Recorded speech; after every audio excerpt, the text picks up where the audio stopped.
আইলার পর সুন্দরবন বাঁচাতে পাকা বাঁধ তৈরির উদ্যোগ। প্রায় 4,500 কোটি টাকা দেয় কেন্দ্রের তৎকালীন ইউপিএ সরকার। এই টাকায় কিছু এলাকায় বাঁধ হয়েছে। দুর্যোগের সময় সেখানকার বাসিন্দারা এখন নিরাপদে, কিন্তু বিরাট এলাকা জুড়ে পাকা বাঁধ তৈরি এখনো হয়নি। সেখানকার বাসিন্দাদের আজও দিন কাটে আতঙ্কে। ভোটের বাজারে এনেই তুঙ্গে তরজা। আইলা থেকে আমফান, ইয়াস থেকে রেমাল, বারবার সাইক্লোনের মুখোমুখি সুন্দরবন। সম্পত্তির ক্ষয়ক্ষতির পাশাপাশি অনেকের প্রাণও গিয়েছে। পরিস্থিতি মোকাবিলায় একসময় উদ্যোগ নেয় কেন্দ্রীয় সরকার। 2009 সালে আইলার পর উত্তর 24 পরগনার সুন্দরবন এলাকায় পাকা বাঁধ তৈরির সিদ্ধান্ত হয়। এমন বাঁধ তৈরি হবে যাতে তার উপর দিয়ে গাড়ি চলাচল করতে পারে। এই ধরনের 700 কিলোমিটার পাকা বাঁধের জন্য কেন্দ্রের ইউপিএ সরকার বরাদ্দ করে প্রায় 4,500 কোটি টাকা। এরপর হিঙ্গলগঞ্জ এবং সন্দেশখালী ব্লক মিলিয়ে মোট 82 কিলোমিটার বাঁধ তৈরি হয়েছে। এই সব এলাকার বাসিন্দারা এখন নিরাপদে। ঝড় হোক বা সাইক্লোন, বাঁধ ভেঙে ভেসে যাওয়ার ভয় নেই। আইলার সময় ভয়ে গিয়েছিল, ভয়ে গিয়ে সব নদী বাঁধ ভেঙে গিয়েছিল, তখন আমরা সাঁতার দিয়ে গেছিলাম। হ্যাঁ, এখন আইলাবাদ তো হয়েছে, তারপর অনেক দুর্যোগ হয়েছে, আর কোনো সমস্যা হয় না? সমস্যা নেই। এই দুদিন আগেও একটা সাইক্লোন হলো, এই সময় কোনো ভয় ছিল না? ভয় ছিল না। এখন আর ভয় লাগে না? ভয় লাগে। সাইক্লোন এলেও ভয় লাগে না? ভয় লাগে। এখন আইলার পরে এই কংক্রিট বাঁধটা হয়ে এখন মানুষজন এখন একটু ভালো আছে। দুদিন আগেও তো সাইক্লোন হয়েছে। সাইকেল হয়েছিল আমাদের এই কর্নারটা একটু। আপনার এখানে ঠিক আছে? আপনার এখানে ঠিক আছে। এর উল্টো দিকে আরেকটা ছবি আছে। কেন্দ্রের তৎকালীন ইউপিএ সরকার টাকা দিলেও সুন্দরবনের অনেক এলাকাতেই পাকা বাঁধ তৈরি হয়নি।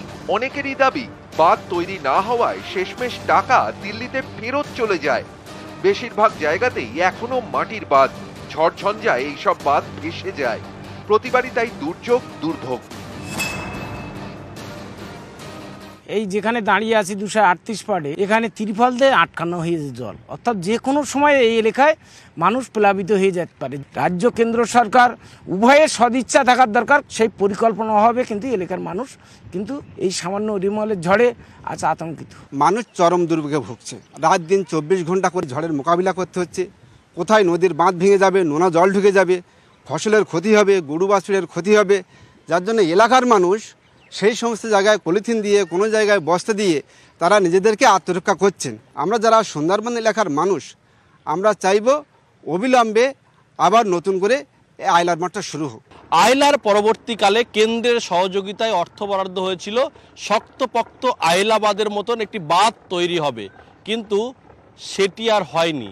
ফলে চরম সমস্যায় রয়েছে সুন্দরবনের বিস্তীর্ণ এলাকার মানুষের। রায়মঙ্গল, কালিন্দী, ইছামতি, বিদ্যাধরী, কলাগাছি থেকে ডাসা, সুন্দরবন ঘিরে নানা নদী। 2009 সালে আইলার পরে এই সব নদীতে পাকা বাঁধ দেওয়া শুরু হয়, কিন্তু অনেক জায়গাতেই তা সম্পূর্ণ হয়নি। কেন্দ্রের তৎকালীন ইউপিএ সরকার বরাদ্দ করেছিল প্রায় 4,500 কোটি টাকা। সিপিআইএম এর দাবি এর মধ্যে 800 কোটি টাকা খরচ করে পাকা বাঁধ তৈরি করা হয়। বাকি টাকা দিল্লি ফেরত চলে গিয়েছে।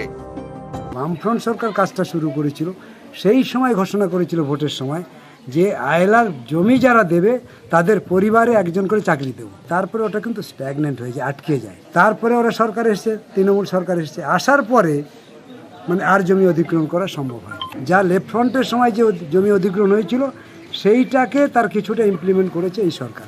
ফলে সবটা হয়ে ওঠেনি, টাকা সবটা খরচা করতে পারলো না তো আমাদের গভর্নমেন্ট।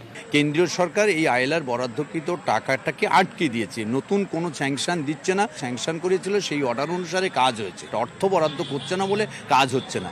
এই রায়মঙ্গলের মতো নদী ভেঙে ধসে গিয়ে একের পর এক গ্রাম প্লাবিত হতে পারে। ফলে একদিকে আইলাবাদ হলে সুরক্ষিত থাকবে, না হলেই ভয়ে আতঙ্কে থাকবে এই এলাকার মানুষজন। হিঙ্গলগঞ্জ থেকে সুমনের সঙ্গে জিয়াউল আলাম, নিউজ 18 বাংলা।